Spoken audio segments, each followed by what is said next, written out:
बिस्मिल्लाहिर्रहमानिर्रहीम। अस्सलाम वालेकुम। डॉक्टर मुनव्वर हुसैन आपके पेशे खिदमत है। भारत इस वक्त पूरे साउथ एशिया को जंग की तरफ धकेल रहा है और भारत अपनी गलतियों से सबक नहीं सीख रहा और उसी रास्ते पे जा रहा है जिस रास्ते के ऊपर इसराइल चल के जा रहा है। और आज इसराइल के वजूद को भरपूर तरीके से ख़तरा हमें नज़र आ रहा है। इसराइलियों का वजूद मुझे 2027 तक नज़र नहीं आ रहा। जिस डगर और जिस पॉलिसी की वजह से इसराइल आज पहुंचा है, भारत भी कश्मीर के हवाले से उसी पॉलिसी को लेके जा रहा है। जसवंत सिन्हा जो कि बहुत ही मशहूर सियासतदान और ब्यूरोक्रेट भारत के रहे, उन्होंने कहा कि वी हैव लॉस्ट कश्मीर। उन्होंने कहा था कि the Indians they have alienated the people of Kashmir, और इसमें कोई हकीकत नहीं है।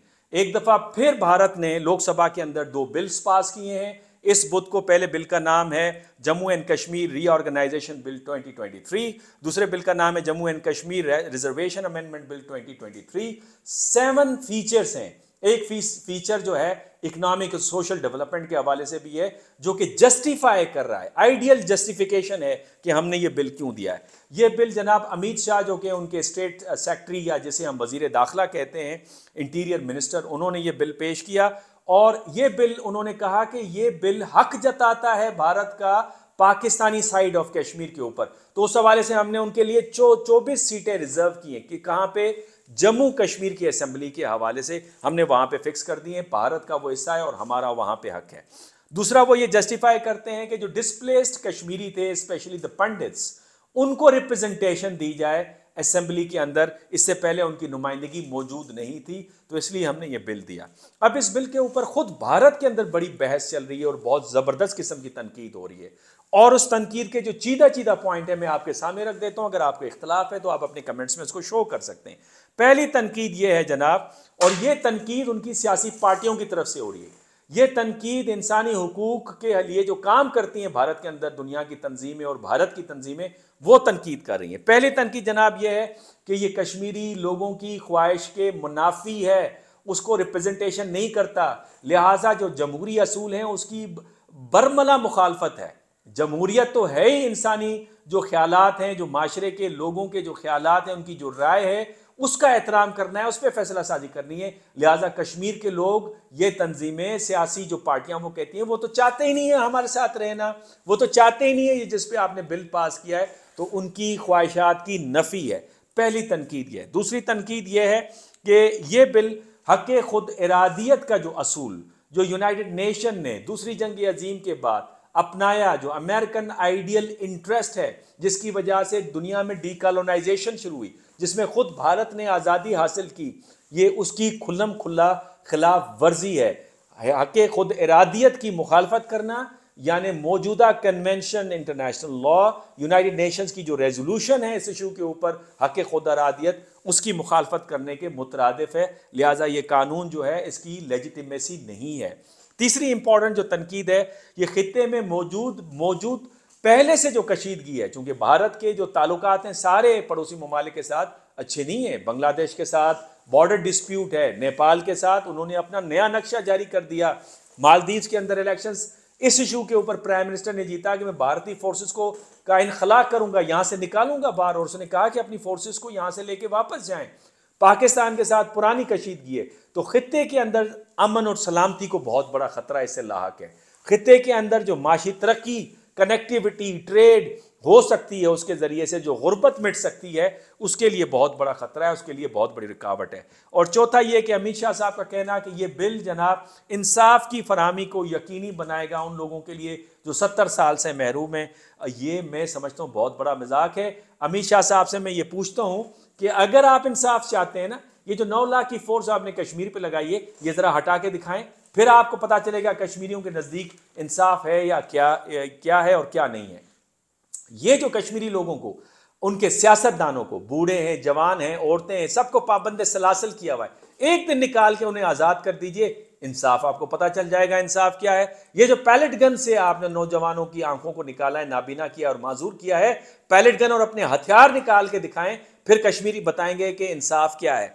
और ये जो रिटायर्ड फौजियों की आप नई कॉलोनी सेटलमेंट करें और पंडित्स को स्मार्ट टाउन्स बना के दे रहे हैं कश्मीरियों की रजामंदी के बगैर, चाहे वो किसी भी मजहब से ताल्लुक रखते हो, किसी भी नस्ल से ताल्लुक रखते हो, ये इंसाफ के मुनाफी है, ये न करके दिखाएं, फिर मैं मानूंगा कि आपका इंसाफ क्या है। और उसके बाद आप ये जो अपने उनकी फसलों को बर्बाद करते हैं और उनके टूरिस्ट के जो स्पॉट है टूरिज्म के, उस पर आपके फौजी वहां पे कब्जा करते हैं, इनसे जरा हाथ उठा के दिखाएं, फिर मैं मानूंगा आपका इंसाफ क्या है। ये जो आपने इंटरनेट बंद किया हुआ है, 9 लाख की फोर्ज बना के ओपन प्रिजन किया हुआ है, ये हटा के दिखाएं, फिर मैं आपका इंसाफ मानूंगा और फिर बताएंगे कश्मीरी के इंसाफ क्या है और इंसाफ नहीं है।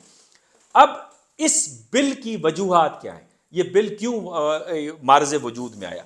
पहला इसका यह कि दुनिया के अंदर इस वक्त भारत की जग हसाई हो रही है, बदनामी हो रही है। दुनिया के अंदर भारत का तासुर यह था कि सेकुलर स्टेट है, बिगेस्ट डेमोक्रेसी है, रूल के साथ नहीं खेलता, टेररिज्म को एज अ टूल नहीं लेता, पराए जो अंदरूनी जो मामलात हैं ममालिक के उसमें मुदाखलत नहीं करता।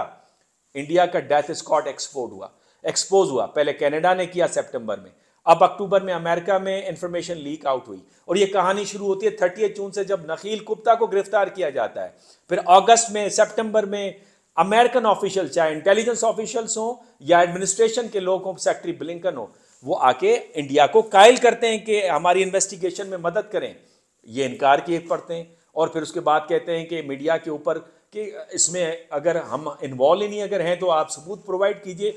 सितंबर में जो बाइडन साहब मोदी साहब को ये बात बताते हैं कि जनाब आप इसमें हमारी मदद कीजिए, हमारी ज्वाइंट इन्वेस्टिगेशन में हमारा साथ दीजिए।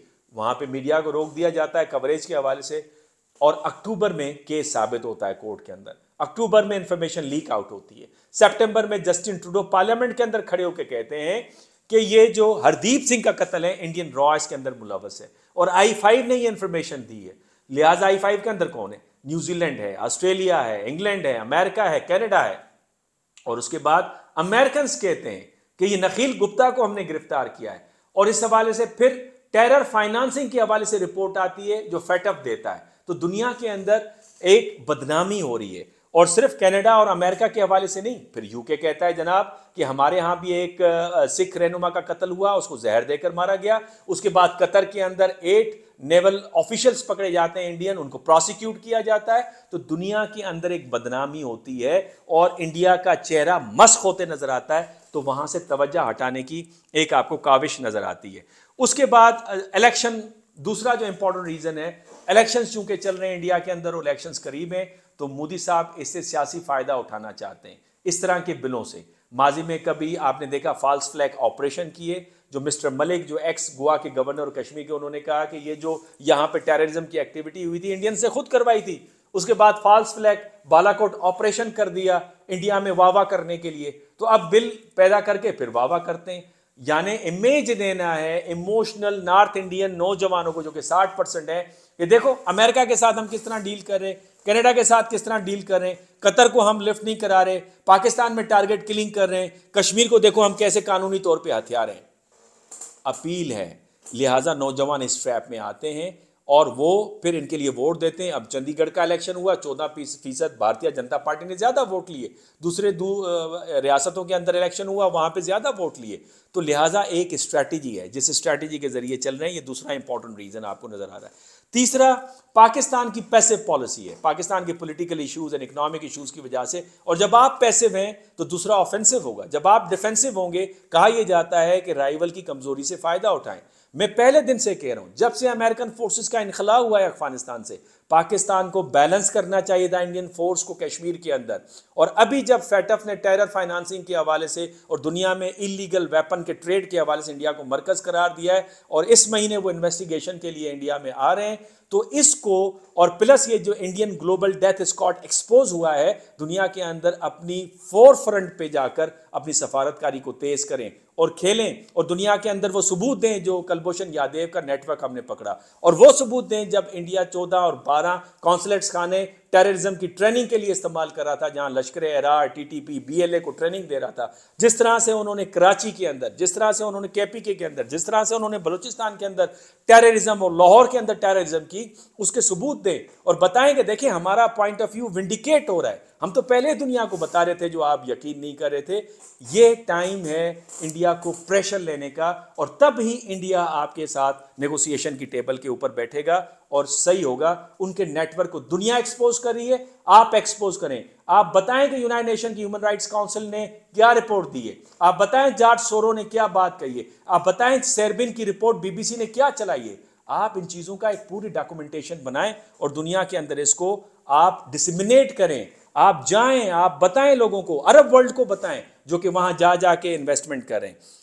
चौथा जो इंपॉर्टेंट इसका रीजन है वो अरब ममालिक की भारत के अंदर इन्वेस्टमेंट है। 90 से 100 बिलियन डॉलर की इन्वेस्टमेंट है जम्मू कश्मीर के अंदर और इंडिया के दूसरे ऑयल रिफाइनरी के अंदर, जिससे इंडिया को ये जोम पैदा होता है कि पाकिस्तान इस पोजीशन में नहीं रहेगा कि वो इंडिया के ऊपर इस तरह के अमल के ऊपर हमला करे। और यही वजह है कि बहुत सारी ऐसी रिफाइनरी के ऊपर अरब ममालिक में, उनका नाम नहीं लेना चाहता, उन्होंने इन्वेस्टमेंट की है जो पाकिस्तान की आर्टिलरी रेंज के अंदर है। तो लिहाजा मैं समझता हूँ कि एक ये वो इम्पॉर्टेंट रीज़न है जिसकी वजह से भारत जो है इस तरह की पॉलिसीज़ बनाता है। अब सवाल ये पैदा होता है कि भारत की एक बहुत बड़ी तादाद तालीमी याफ्ता है, बाशऊर है, बाअक्ल है, स्पेशली सदर्न इंडिया के लोग, स्पेशली नॉर्थ इंडिया के लोग। उन्होंने सोचना ये है कि भारत को क्या आग में धकेलना है। दो न्यूक्लियर पावर कंट्रीज़ हैं और उनके अंदर मेजर इशू कश्मीर का मसला है। क्या आप इस तरह से दबा के कश्मीरियों को लेके आगे जा सकते हैं? क्या ये अकलियत का तकाजा है, रैशनैलिटी का तकाजा है कि इस तरह के एक्ट को करें जो कि इंस्टिगेट करे कॉन्फ्लिक्ट को और क्राइसिस में तब्दील करे और वो वॉर की तरफ जाए? क्योंकि इंडिया पाकिस्तान के दरमियान में जब भी वॉर होगी कन्वेंशनल, तो वो कन्वेंशनल वॉर तक नहीं जाएगी, वो स्ट्रेटेजिक वॉर तक जाएगी। दुनिया में मामला पहले ही गर्म हुए हुए, यूक्रेन की वॉर और अरब इसराइल की वॉर इस वक्त फलस्तीन और इसराइल की चल रही है। इसराइल का असर देखें, पहली मर्तबा मुझे लगा है कि इसराइल के वजूद को रियल खतरा है। 2027 तक मुझे नहीं लगता इसराइल दुनिया के नक्शे के ऊपर